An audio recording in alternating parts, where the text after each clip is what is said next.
Yeah, that was a fantastic knockout, and I was glad for Mike Swick to get that as well. It's nice to see him He, back in the octagon, isn't it? yeah, absolutely.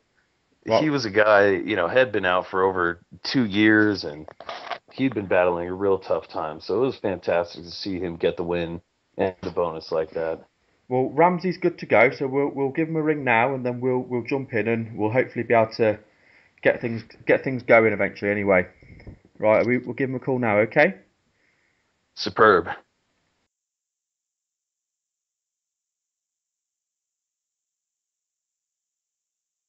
Hi, Ramsey. Hello, Are you okay? I'm good. Just Can you just hear to let, me? yeah, I can hear you. Yeah, just to let you know, you're on with myself, Ray, and you're also on with my co-host Patrick as well. Okay, sounds Hey, how good. you doing, Ramsey? Good. How are you guys? Doing awesome, man. Doing awesome. We really appreciate you coming on the show. We're really excited to get you on. So thank you for giving us your time. Yeah, no problem. Anytime. Right, we'll jump straight in then. We'll go back to the Ultimate Fight. I just wanted to know how it came about that you were on the show, and obviously the lead up to the show, and how you were feeling about being on the show. I know it was a while ago now. Yeah, it's been a little while, so I kind of forgot about it. No, it's kind of funny how I actually got on the show. One of my teammates, Brock Jardine, who fought Rick Story, the night I fought, I fought on the UFC on FX4. Me, Steve, and Brock all fought. Yeah, Brock was going down to try out for the Ultimate Fighter, and I thought it was a long shot for me to make it, and I wasn't gonna go, but he was like, just come with me, try out, and come to Vegas, have some fun. And I said, okay. So I went down there and tried out, and got the call back, and kept on going through the process, and made the show, and it's kind of crazy. I was like, I never thought that was gonna be uh, reality. But it happened, and then after that, just being on the show, it was a fun experience. I got to train with some of the best coaches in the world. Have a bunch of guys your weight train with every single day was fun, and it just kind of sucked not being able to contact the outside world, but I'm glad I did it, and I learned a lot from it and became a better fighter because of it. how hard was it being away from the outside world for such a long time? Well, I mean, it depends. If your outside world's amazing, then it's probably hard. But if you live in a crappy basement and don't really care, it's kind of nice living in a mansion. And so, no, I'm joking. It was hard, like not knowing what was going on, but it wasn't too bad. It was I don't know. You just get to train, eat, and sleep. That's kind of like the ideal world, right, for a fighter. So I really enjoyed my time and tried to make the best out of it. What was Junior Dos Santos like? Uh, just like he's portrayed on TV. I mean, he's a really nice guy. I try to every once in a while, I'll still try to stay in contact with him and talk to him. And uh, he's a fun guy to be around. He's happy, he puts you in a good mood every time you see him. So I really enjoyed it. Who were some of the guys you got on with best in the house? Sorry, what? Who were some of the guys that you got on with best in the house? Um, Definitely Justin Edwards, Mick Bowman. He was funny. He's a fun guy, and Shamar, and we all I pretty much got along with everybody on both teams too. They were mostly nice, fun guys, and I think that is most of the season is everyone is a fun person, but they really do just edit like when you have a blow up or something like that to uh, show that on TV because that's like what's gonna get people excited to watch the show. Yeah, that's what it's all about, getting getting the people watching it on the telly, isn't it? So obviously going into the Ultimate Fighter, you were 4-1. So what up to that point, what had been your favourite victory? Of all my fights, No, pre UFC. before the Ultimate Fighter. Yeah, Um, I would have to say, the last fight before I went into the house, fought a kid, Scotty Casey, still doing really well. He's still fighting around here, and that was probably my favorite victory because he was 10-0, and there's a lot of hype around him in the state of Utah. So to actually get the opportunity to fight him, I was excited. I was like, I know I can beat him. I went out, and I was actually really sick and had the flu and was in the hospital the Monday before the fight, and the fight was on a Friday. And went out there. I wasn't feeling good, and everyone's like, just pull out of the fight. And I was like, no, I could beat this kid, sick or not. And I went out there, and that was the only fight I've ever not been punched in. Took him down, or I hit him, he shot on me. I mounted him, beat him up, took his back, and choked him out. Yeah, that was certainly especially obviously as I didn't know you were ill going into that fight, but that must have felt good to get that win after feeling so rough going into the fight.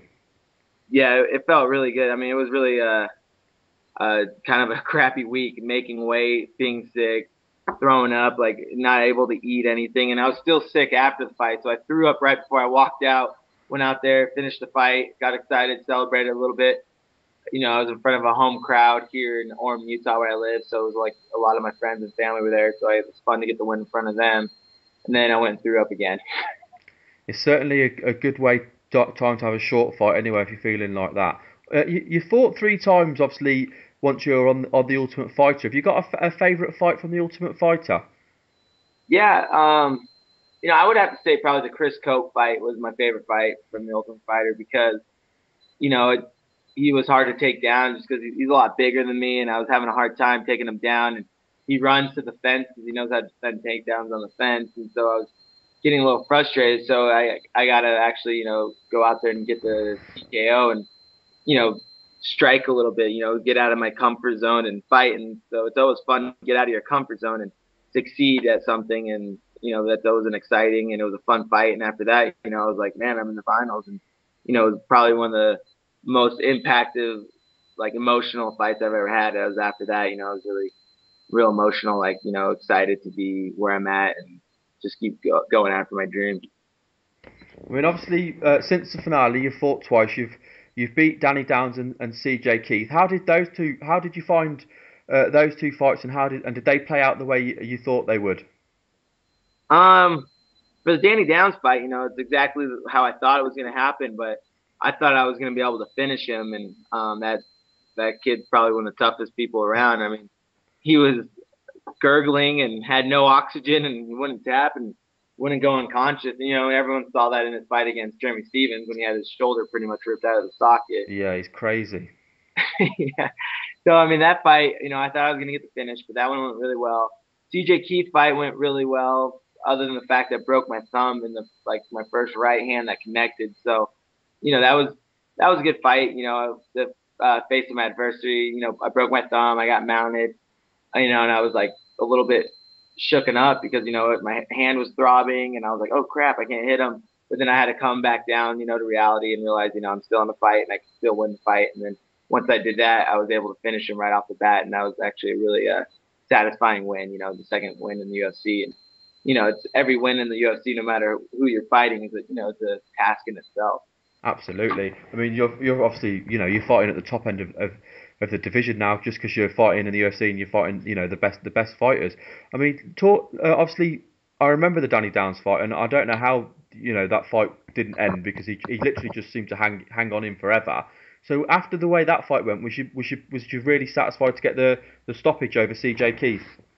Yeah, I had to make some adjustments. Obviously choking people out is always fun, but you can't. I definitely have to put a little bit more focus on if I'm really good at getting my positions, securing positions.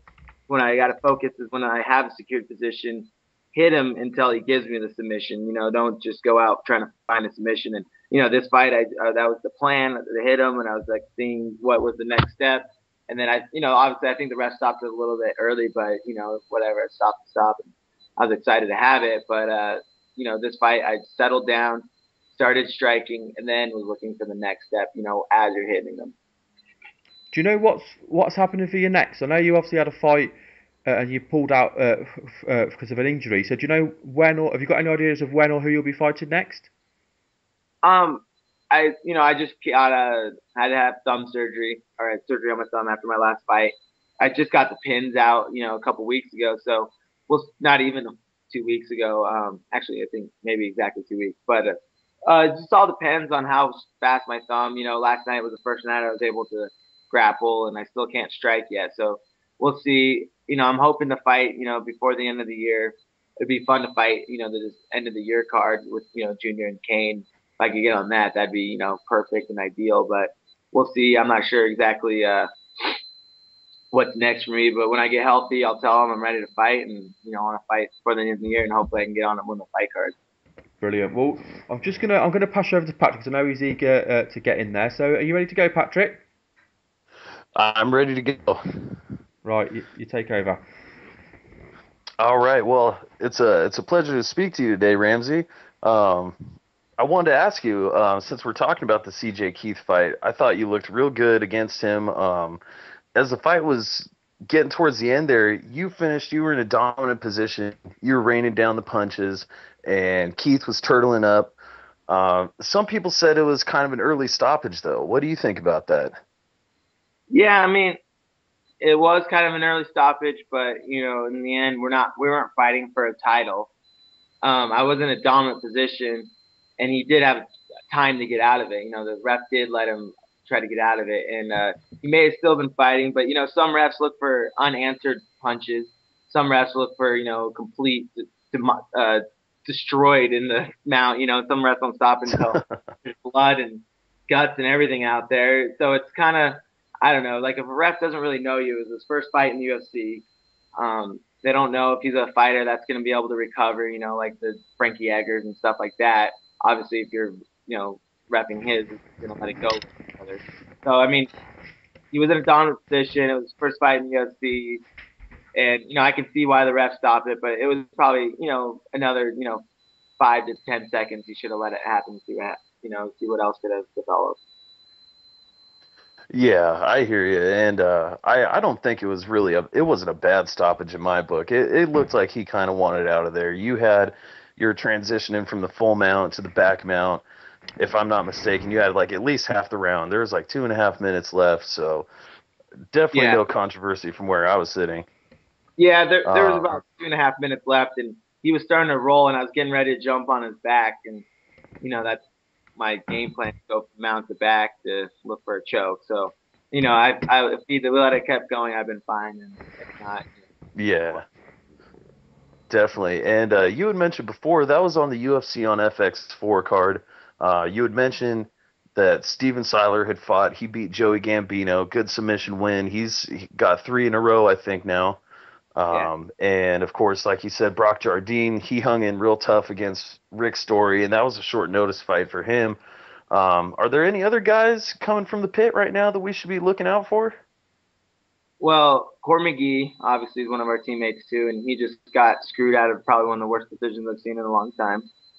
So, Oh yeah, so we don't count that as a loss in our gym. But yeah, Court's pretty much, he was the first one to get in it. He's kind of been leading the way. He's kind of pretty much our team leader. But we got a couple of young guys coming up.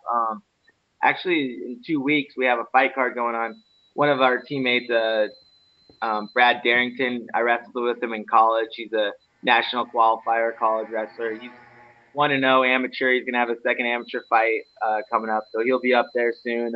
We got Danny Gunn, who's another amateur fighter. But as far as the pros coming up right now, we have Rad Martinez. He'll be in the Bellator tournament, and he's gonna do real well.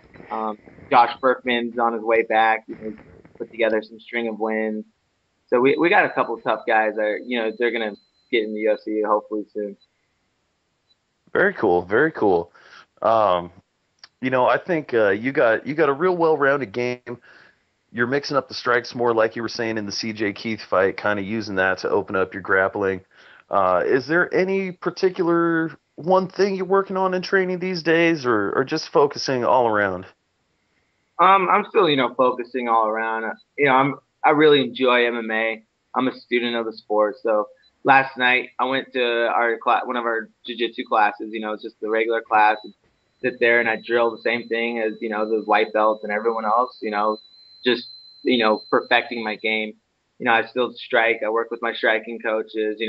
Hackelman always has us working on our kicks, punches, and I still have a wrestling coach who still helps me with my wrestling stuff like that. So I'm always trying to improve. I'm never gonna settle, for unless even when I'm a champ, one day when everyone's gonna have a target on your back, so you always got to be getting better. So working on everything, becoming more of a mixed martial artist. Beautiful. That's what we like. And more to the training. Are you still splitting time between the pit elevated and the pit? Yeah, that's how we do our camps out here. It's we don't really consider it really splitting time as much as just where we're staying at that current time. We just happen to live in Utah and go back and forth because Jason Merlick, the coach of the Pit Elevated, and John Hackman are, very close, and the workouts are a lot similar. They talk to each other. So Jason's more of our ground and wrestling coach, and Hack's more of the stand up and striking coach. So it all works together. And then when I'm out in California, Jason's still talking to us and telling us what he wants us to drill, and then so it's always back and forth. It's never like splitting time. It's just going. We go out to California more to just to get away from your life, be able to focus, stay with coach, and just be training 100%. No distractions at all. Oh, that's very cool. That's very cool. Well, now that we talked a little bit about the fighting, let's talk about what the people really want to know. How's the stripping career going? Man, Magic Mike's got nothing on me. I was surprised they didn't give you a cameo in that. What happened? Was that a? I just, I had some problems with some of the actors. no, I mean, it's just going good. Just living the dream still. I was just hanging out and, still just crazy as ever and doing the same stuff. And it's kind of funny, I'm still with the same friends, and we still do the same things, and just a good time. And I'm, enjoying my time in my life. I'm young and having fun and fighting and doing what I love. Yeah, that's great. You got to do it, and it's always good to have a few of the guys from the schoolyard, the kids you came up with, because they're the ones, they'll keep you in check, no matter how big you get, as long as you keep the guys from the old neighborhood, Yeah. they'll keep you grounded, right? Yeah, they do, man. They keep you in check, and they'll all hate on us. Like last night, we just went and played. I went and played water polo, just like a pickup game with all the old wrestlers that we all wrestled with in college. We're all still really good friends, and it's just like being back on the wrestling team. We're just playing around, having fun, getting something to eat. Still the same group of friends out here in Utah. So it's kind of fun to be able to see all my old friends and still just hang out with them. Except they all have real jobs and have to go to work during the day, and I can just go to the gym. Hey, that's awesome. Well, I'll let Ray take it over again, but thanks again for coming on the show with us, Ramsey, and best of luck going forward, and I hope you rehab the thumb well. I'm trying. Thanks, man. I appreciate it. Right, we'll just wrap up, Ramsey. I mean, obviously, we really appreciate you giving us your time on the show. We love getting the guests on, and you've been a brilliant guest. Is there anyone you'd like to give a shout out? Let fans know how they can contact you or follow you on Twitter and Facebook. Any sponsors or friends or family you want to shout out to? Yeah, make sure you follow me at Ramsey Nijim, my Twitter handle. And yeah, I like to give out shout out to my gym, the pit elevator, all my teammates, my coaches, and one of my main sponsors, Flagship Financial. They helped me with a lot and helped me, follow my dream. And a big shout out to my brother because he just got married and I got to go to his wedding and have a fun time out there. And so congratulations to him and my new sister. So. Well, congratulations to your brother, and thank you very much for being on the show, and hopefully we'll be able to speak to you again in the near future. Yeah, anytime. Let me know. Thanks, Ramsey. All right, thank you. Thanks, Ramsey. All right then, bye. See you guys. Bye. Ramsey Nijim, he was a fantastic guest. Absolutely. He seems like a really cool guy on the show, and I think that was further evidenced by our conversation with him today. Yeah, he's good fun. You could tell he's got a good sense of humour. He seemed to be happy to talk about pretty much everything.